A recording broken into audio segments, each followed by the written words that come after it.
সম্মানিত দর্শক, আসসালামু আলাইকুম ওয়া রাহমাতুল্লাহি ওয়া বারাকাতুহু। আশা করি আপনারা সবাই ভালো আছেন। আজকের যে বিষয়টা আপনাদের সঙ্গে তুলে ধরার চেষ্টা করছি সেটা হলো আমাদের মিডিয়াতে যেসব বিষয় আমরা খুব সহজে দেখতে পাচ্ছি, যে বিষয়গুলো এই মিডিয়ার বদৌলতে দেখতে পাচ্ছি, আগে কিন্তু দেখতে পেতাম না। কারণ এখন মোবাইল মানেই আপনার কাছে সব কিছু, বলা যায় পৃথিবীটাই আপনার হাতের মুঠোয়। তো এখন মিডিয়া প্রকাশ করাটা খুব সহজলভ্য, কারণ আপনার হাতে একটি মোবাইল আছে মানেই আপনি যে কোনো ঘটনা আপনি মিডিয়াতে ছেড়ে দিতে পারছেন। সেই ঘটনাটি সমাজে কোনো নেগেটিভ এফেক্ট পড়বে কিনা, কোনো আপনার আমাদের সন্তানদের মাথায় প্রভাব পড়বে কিনা, অ্যাডাল্টদের মাথায় প্রভাব পড়বে কিনা, অথবা সর্বোপরি সমাজে একটি ক্ষতিকর প্রভাব পড়বে কিনা সেটা ভাবছি না। আমার হাতে মোবাইল, অধিকার যেন আমার ভিডিও করার, আর সেই ভিডিওটা ছেড়ে দেওয়া যেন আমার, যেহেতু ফেসবুক আছে, পেজ আছে অথবা ইউটিউব চ্যানেল আছে, আমি ছেড়ে দেওয়াটাও যেন আমার এখতিয়ার। আমি কখনো ভাবছি না, আমার বিবেককে কখনো প্রশ্ন করছি না, আমি একজন সমাজের মানুষ হিসেবে আমার কতটুকু লায়াবিলিটি রয়েছে, কতটুকু দায়িত্ববোধ রয়েছে, কি ছাড়তে পারি কি ছাড়তে পারি না, কতটুকু দেখাতে পারি কতটুকু দেখাতে পারি না, অথবা আমি সেই কাজটা আদৌ সমাজের কাছে তুলে ধরতে পারি কিনা সেটাও আমি ভাবছি না। এই মোবাইলই যেন বলে দিচ্ছে আমি সকল ক্ষমতার এখতিয়ার আমার হাতে, যা ইচ্ছা আমি তাই করছি। সম্মানিত দর্শক, কেন এই স্বৈরাচারের মতো কথাগুলি বললাম, সেটা হলো এই মোবাইল আমাদেরকে স্বৈরাচার হিসেবে গড়ে তুলছে। কোথায়? মিডিয়ার যুগে। আমরা কখনো ভাবছি না মানসিক স্বাস্থ্য নেই। আপনি কি কখনো ভেবে দেখেছেন আপনার হাতের মোবাইলটি যখন আপনি এক এক করে স্ক্রল করছেন আর বিভিন্ন ধরনের সমাজের অস্থিরতা আপনার সম্মুখে চোখে ধরা পড়ছে? কোনোটা হয়তো 1 মিনিট দেখছেন, কোনোটা 2 মিনিট দেখছেন, অথবা 1 মিনিটের ভিডিওটা হয়তো পুরোটা দেখছেন, আবার কোনোটা 1 মিনিটের ভিডিওর প্রাথমিক অংশটা দেখার পরেই আবার নিচে চলে যাচ্ছেন আরেকটা এমন ঘটনা দেখার জন্য। কিন্তু আপনি কি কখনো চিন্তা করে দেখেছেন আপনার ব্রেনটি কি কাজ করছে? আপনার মানসিক স্বাস্থ্যটা কি সত্যি এই দেখার প্রেক্ষিতে কি প্রশ্ন করছে আপনার নিজের বিবেকের কাছে? আপনি কতটুকু ভাবছেন, কতটুকু চিন্তা করছেন, আপনার স্বাভাবিক কাজের মাঝে কতটুকু ব্যাঘাত সৃষ্টি করছে সেটা কি কখনো ভেবে দেখেছেন? সম্মানিত দর্শক, আমি একজন mental health and psycho social councillor হিসেবে বলতে পারি, সত্যি আমাদের সমাজে মিডিয়াতে অস্থিরতামূলক যে ভিডিওগুলো দেখছি, যে কাহিনীগুলো দেখছি, সেগুলি আমাদের মানসিক স্বাস্থ্যকে ভালো থাকতে দিচ্ছে না। বারবার চোখে আসছে যেটা আপনার নিজের সাথে খাপ খাইয়ে নিতে পারছেন না, যেটা আপনার বিবেকের সাথে খাপ খাইয়ে নিতে পারছেন না, আপনার কাজের সমস্যার সৃষ্টি করছে, আপনার ঘুমের সমস্যা সৃষ্টি করছে, আপনার পরিবারের সমস্যার সৃষ্টি করছে, ইভেন আপনার সন্তানের সাথে স্বাভাবিক ব্যবহার করতে আপনার এই মিডিয়ার বদলতে যে বিষয়টা আপনি দেখছেন সেটার কাজে ব্যাঘাত ঘটাচ্ছে। ইভেন এই আরেকটি বিষয়, সবচেয়ে দুর্ভাগ্যের বিষয় হলো, আপনি যখন কর্মস্থলে আছেন আপনার উপর অর্পিত দায়িত্বটা পালন করতে ব্যাঘাত সৃষ্টি করছে আজকের এই মিডিয়ার বদলতে আপনি যে বিষয়টা দেখছেন। আমি বলতে পারি আমরা এই মস্তিষ্ক সবসময় নেগেটিভিটিটা কিন্তু খুব তাড়াতাড়ি আকর্ষণ করি, খুব তাড়াতাড়ি ধরার চেষ্টা করি।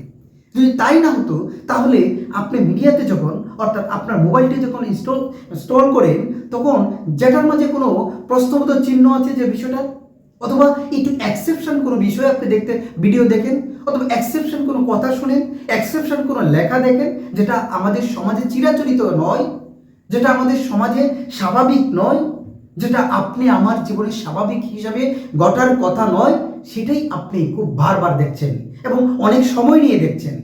আর যেটা সত্যিকারে আমাদের সমাজে হওয়ার উচিত, সমাজকে সামনের দিকে নিয়ে যাবে, আপনাকে শান্ত করে ফেলবে, আপনাকে কিছু শিক্ষা দিবে, আপনার কাজকে আর গতিময় করবে, সংসারকে সুখময় করবে, সেটা নিয়ে আপনি দেখছেন না। কারণ আপনার ব্রেন কে আপনি তাড়িত করছে আপনাকে সবসময়। এই যে হাতে যে মোবাইলটা, সেই মোবাইলটা আপনাকে তাড়না দিচ্ছে, আপনি সেই জিনিসটা দেখুন যেটার দ্বারা আপনার ডোপামিন, আপনি যেটার দ্বারা আনন্দ পাচ্ছেন। এখন ব্যাপারটা হলো, আমি তো আনন্দ খুঁজতে চাই, আমি একজন মানুষ, আমি আনন্দ পেতে চাই। এখন ব্যাপারটা হলো ওই যে কিছুক্ষণ আমি আগে আরেকটা ভিডিওতে বলেছিলাম, আমরা মোবাইল আছে মানেই আমি যা ইচ্ছা তাই মিডিয়াতে ছেড়ে দিচ্ছি মানুষকে দেখানোর জন্য, কিন্তু কখনো ভাবছি না, আমার নিজের বিবেককে চিন্তা করছি না, কখনো প্রশ্ন করছি না এই ঘটনাটা মিডিয়াতে ছাড়ার উপযুক্ত কিনা, সেটা ভাবছি না। কিন্তু আমি যেহেতু ছেড়ে দিয়েছি, আরেকজন ভিজিটর অর্থাৎ ভিউয়ার সে কিন্তু দেখছে। ব্রেন ওই যে বললাম ডোপামিন দেয় কি দেখার মাধ্যমে, যেটা তার আনন্দ খুঁজে পায়।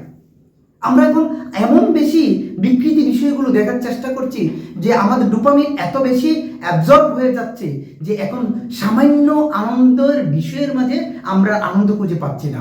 আমরা সেই বিষয়গুলির মাঝে আনন্দ খুঁজে পাচ্ছি যেটা সচরাচর দেখছি না।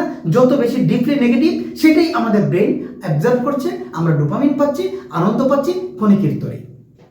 কিন্তু কখনো ভাবছি না এই আনন্দ যে আমার জীবনে আমার মানসিক স্বাস্থ্যের ক্ষেত্রে কতটুকু নেগেটিভ প্রভাব পড়ছে সেটা কখনো ভাবছি না। সম্মানিত দর্শক, আমি এই কথাটা কেন বললাম? দেখুন, আজকে যদি এটা কোরআন হাদিস নিয়ে কেউ আলোচনা করে, দেখুন তার ভিউ কয়টা হয়। আর যদি আজকে পরকীয়া নিয়ে আলোচনা করে, কোনো সমকামী নিয়ে কোনো একটা বিকৃতি, একটা ঘটনা যদি তুলে ধরা হয়, এমন কোনো যদি কোনো মেয়েদের বা মেয়েরই সংশ্লিষ্ট কোনো বিষয়ে নেগেটিভিটি যদি কোনো কেউ ভিডিওর মাঝে দেখা যায়, দেখেন তার ভিউ কত হয় এবং কত সময় এক একজন ভিউয়ার কতটুকু সময় করে দেখেছে। তার মানে হচ্ছে আমাদের ব্রেন সবসময় যেমন নেগেটিভটা ধরতে চায়, ঠিক তেমনি ব্রেনের সাথে সমান্তরাল রেখে আমাদের সেই ডোপামিন হরমোনটাও তখন নিঃসরণ হতে চায় বেশি বেশি নেগেটিভিটি দেখে।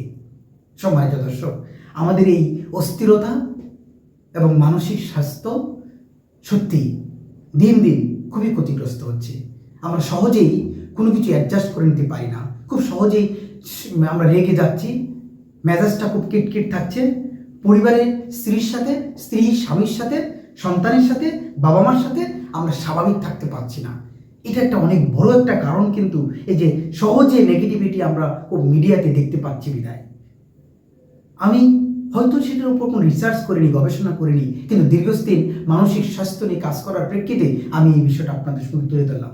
এখন বলতে পারেন তার উপায় কি? আমি যেহেতু একজন সমাজকর্মীও এবং জনস্বাস্থ্য পেশাজীবী, সুতরাং উপায়টা তো বলতেই হবে। সম্মানিত দর্শক, মোবাইলটা বাদ দিয়ে কিছুটা সময় হলেও, সারাদিনে 24 ঘন্টার ভিতরে কিছুটা সময় হলেও আধা ঘন্টা মিনিমাম আপনি নিজের জন্য সময় কাটান, ব্যয় করুন, নিজেকে নিয়ে ভাবুন, নিজের চিন্তা করুন, অন্তত ঘুমানোর আগে নিজে আত্মসমালোচনা করুন। সারাটা দিনের মাঝে আমি কতটুকু কাজ আমার নিজের উপকারের জন্য দেখেছি, উপকার করতে পারি, আমার প্রয়োজনীয় কাজ ছিল সেটার জন্য সময় ব্যয় করেছি, কতটুকু কাজ আমার উপর অর্পিত দায়িত্ব সঠিকভাবে পালন করেছি, কতটুকু কাজ পরকালীন মুক্তির জন্য পালন করেছি, এবং কতটুকু কাজ আমার সমাজের লাইব্রেরি থেকে আমি পালন করেছি। এছাড়াও মোবাইলে আমি কতটুকু সময় ব্যয় করেছি, আর মোবাইলে ব্যয় করলেও আমি কী জন্য ব্যয় করেছি, সেই ভাবনাটা যখন আপনি করবেন শোয়ার আগে, তাহলে পরের দিন আপনাকে কিছুটা সময় ভাবিয়ে তুলবে। আমি যে গত রাত্রে চিন্তা করেছিলাম, সেখানে অনেকটা সময় আমার অপচয় হয়েছে অন্যায়মূলক কিছু একটা দেখার প্রেক্ষিতে, নেগেটিভিটি কিছু দেখার প্রেক্ষিতে। যে নেগেটিভিটি আমাকে ভালো তো করেই নি, বরং আমার মানসিক স্বাস্থ্যকে আমাকে নষ্ট করেছে, মানসিক স্বাস্থ্যের উপর ক্ষতিকর প্রভাব বিস্তার করেছে। সুতরাং আজকে আমি এটা কমিয়ে ফেলার চেষ্টা করি, বরং আপনি মোবাইলে সেটাই দেখুন যেটা আপনার জীবনে, আপনার কর্মের সাথে, আপনার পরিবারের সাথে, আপনার কাজের ভালো কিছু কোয়ালিটিকে আরও ইমপ্রুভ করবে, সেই বিষয়গুলো দেখুন যেগুলির মাঝে শিক্ষণীয় কিছু রয়েছে।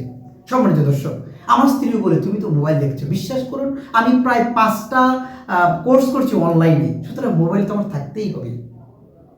আবার আমার একটা প্রতিষ্ঠান রয়েছে, আমি কিছু লেখালেখি করি, আমার পেজ রয়েছে, আমার এই প্রতিষ্ঠান, এই সুসচেতন সোসাইটি দেখতে পাচ্ছেন, সেটা সব কিছু মিলে অনেকটা সময়ই আসলে সত্যি দিতে হয়। তারপরও ভাবতে হবে আমিও কি সেটা মিসইউজ করছি কিনা।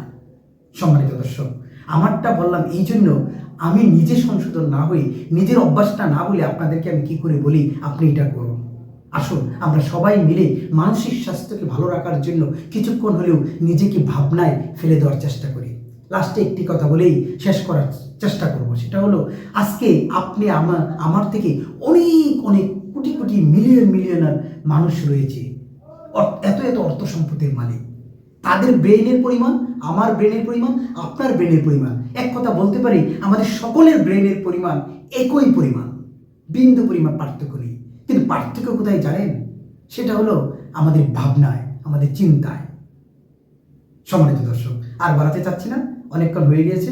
যদি ভিডিওতে আপনাদের আমার কোনো ভুল হয়ে থাকে অবশ্যই ধরিয়ে দেওয়ার চেষ্টা করবেন। আমি তাকেই সবচেয়ে বেশি ঘনিষ্ঠ বন্ধু হিসেবে নিয়ে থাকি, যে কিনা আমার ভুলটি ধরে সংশোধন করার জন্য পরামর্শ দিয়ে থাকি। ভালো থাকবেন। আসসালামু আলাইকুম ওয়া রাহমাতুল্লাহি ওয়া বারাকাতুহু।